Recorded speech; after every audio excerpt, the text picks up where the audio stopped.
मेरे प्यारे भाई और बहनों, इस दुनिया में पहले सिर्फ धूल के कण थे। बाद में धीरे धीरे इनसे तारे और आकाश गंगा का निर्माण हुआ। बाद में धीरे धीरे सूरज जैसे तारे से पृथ्वी मंगल जैसे ग्रहों का निर्माण हुआ। बाद में धीरे धीरे पृथ्वी पर सजीवों के लिए पोषक वातावरण निर्माण हुआ। फिर बाद में धीरे धीरे सूक्ष्म जीव जंतुओं का निर्माण हुआ। फिर बाद में पेड़ और वनस्पतियों का निर्माण हुआ। फिर बाद में प्राणी और इंसान का निर्माण हुआ। पहले इंसान दूसरे प्राणियों की तरह जंगल में रहता था। जंगल में स्वाद में अच्छे होने वाले घास, पत्ते, फूल, फल, कंदमूल, अनाज का दाना खाता था। और जो अनाज का दाना होता था, जैसा कि गेहूँ, ज्वारी, बाजरी, मूंग, तूर, चना, उड़द, यह पेड़ पे जब तक हरा होता था तब तक खा लेता था। यह दाना पेड़ पे जब तक हरा होता है वो जिंदा होता है। उसमें विटामिन ज़्यादा होते हैं, खास करके विटामिन ए, सी और ई ज़्यादा होते हैं। इसमें का कार्बोहाइड्रेट, प्रोटीन और फैट सीधा साधा होता है, इसलिए उसे पचाना आसान होता है। इसमें का कैल्शियम, लोहा, जिंक जैसे मिनरल्स मुक्त स्वरूप में होते हैं, इसलिए उनका शोषण करना, पचन करना आसान होता है। इसमें इनोसिटॉल नाम का एक केमिकल होता है जो कि इंसुलिन और अंडाशय को काम करने में मदद करता है। इनोसिटॉल की वजह से 4 गुणधर्म भी बने रहते हैं। शाकाहारी प्राणी और इंसानों का शरीर और खून क्षारधर्मीय होता है। अगर आम्ल गुणधर्म बढ़ गए तो बीमारी जल्दी आती है। जब यह दाना पेड़ पर सूख जाता है तब वो बेशुद्ध मूर्छित हो जाता है। इस दाने में के विटामिन कम हो जाते हैं, खास करके विटामिन ए, सी और ई कम हो जाते हैं। इसमें फैटिक acid, oxalic acid, trypsin inhibitor जैसे शरीर को तकलीफ देने वाले केमिकल तैयार होते हैं। फैटिक एसिड और ऑक्सैलिक एसिड की वजह से आम्ल गुणधर्म बढ़ते हैं। फैटिक एसिड कैल्शियम, लोहा, जिंक जैसे मिनरल्स को पकड़ के रखता है, इसलिए उनके पचन और शोषण में कठिनाई आती है। ट्रिप्सिन इनहिबिटर की वजह से प्रोटीनों के पचन में कठिनाई आती है और कार्बोहाइड्रेट, प्रोटीन और फैट जटिल स्वरूप प्राप्त कर लेते हैं, इसीलिए उनका पचन और शोषण करने में कठिनाई आती है। ऐसा यह सूखा मूर्छित दाना कुछ दिनों के बाद में पेड़ पर से नीचे गिर जाता है, धरती पर मिट्टी में समा जाता है। इसीलिए जंगल में के प्राणी और इंसानों को खाने के लिए उपलब्ध नहीं होता है। इससे कुदरत और भगवान यह साबित करता है कि सूखा मूर्छित दाने का उपयोग सिर्फ नया पेड़ लगने के लिए होना चाहिए, उसको प्राणी और इंसानों ने खाना नहीं चाहिए। फिर इंसान ने तेज दिमाग का इस्तेमाल करके खेती करना शुरू किया। शुरू में सिर्फ हरा जिंदा घास, पत्ते, फूल, फल, अनाज का दाना, कंदमूल खाने के लिए खेती करना शुरू किया। जो दाना पेड़ पे सूख जाता था, मूर्छित हो जाता था, वो अगले साल खेती में बिजवाई के लिए घर में संभाल के रखना शुरू किया। यह शुरू की खेती इंसान सिर्फ खुद के हाथों से करता था, इसलिए खेती कम करता था। सब हरा जिंदा अनाज खत्म हो जाता था, घर में संभाल के रखने की ज़रूरत नहीं थी। लेकिन इसके बाद में इंसान ने और ज़्यादा तरक्की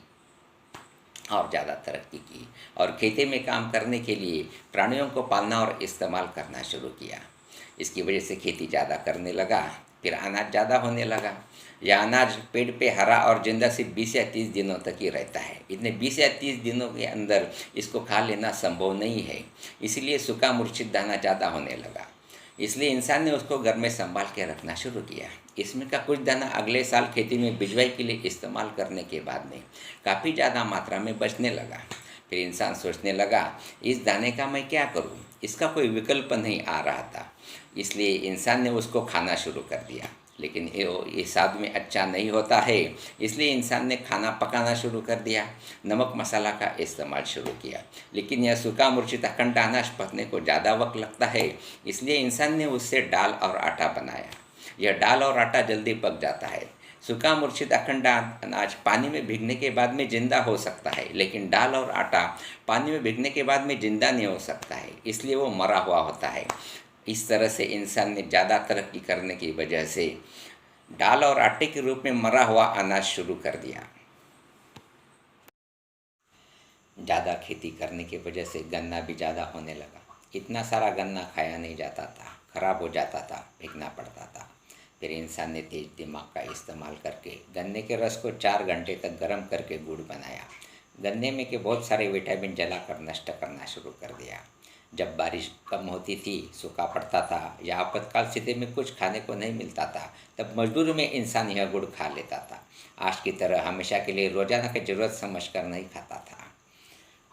लेकिन हजारों लाखों साल में इंसान यह इतिहास भूल गया और आज इंसान कहता है, शक्कर और गुड़ मेरी हमेशा के लिए रोज़ाना की ज़रूरत है, इसलिए मैं गन्ने की खेती करता हूँ।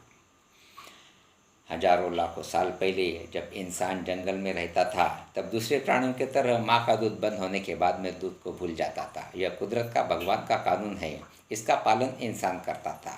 लेकिन जब इंसान ने प्राणियों को पालना शुरू किया, तब जिस बच्चे की माँ मर गई या बीमार हो गई या जिस बच्चे के माँ का दूध कम हो गया, उस बच्चे के लिए दूसरे प्राणियों का दूध निकालना शुरू किया।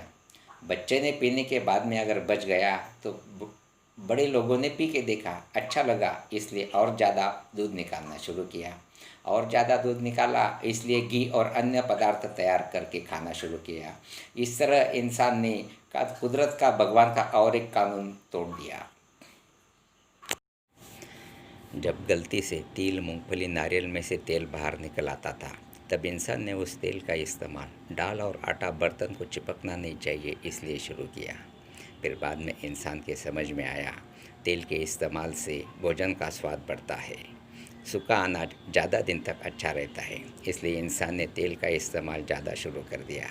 और जो शरीर के लिए अच्छा था, ऐसा हरा, जिंदा तिल, मूंगफली, नारियल खाना बंद कर दिया और उसके बदले में सूखे मूर्छित दाने में से निकला मरा हुआ तेल खाना शुरू कर दिया। अखंड दाने के बदले में दाने में का सिर्फ तेल खाने की वजह से दाने में का कार्बोहाइड्रेट, प्रोटीन, फैट, कैल्शियम, लोह, जिंक जैसे मिनरल्स इंसान को मिलना बंद हो गया। इस तरह से इंसान ने कुदरत का, भगवान का और एक कानून तोड़ दिया। हजारों लाखों साल पहले जब इंसान जंगल में रहता था, तब दूसरे प्राणियों की तरह नदी तालाब का कुदरती पानी जैसा है वैसा पी लेता था। उस पानी में सभी प्रकार के अच्छे बुरे जीव जंतु होते थे। आजकल जिन जिन बीमारियों के जंतुओं के नाम लिए जाते हैं, वो सब इंसान के शरीर में प्रवेश करते थे और इंसान के शरीर में सभी बीमारियों के खिलाफ लड़ने के प्रतिकार शक्ति का निर्माण होता था और वो प्रतिकार शक्ति बनी रहती थी। इस तरह से इंसान को दूसरे प्राणियों की तरह मुफ्त का कुदरती टीकाकरण, free of cost natural vaccination मिल जाता था। लेकिन बाद में इंसान ने पानी उबाल के और फिर बाद में कृत्रिम रसायनों की प्रक्रिया करके पीना शुरू किया।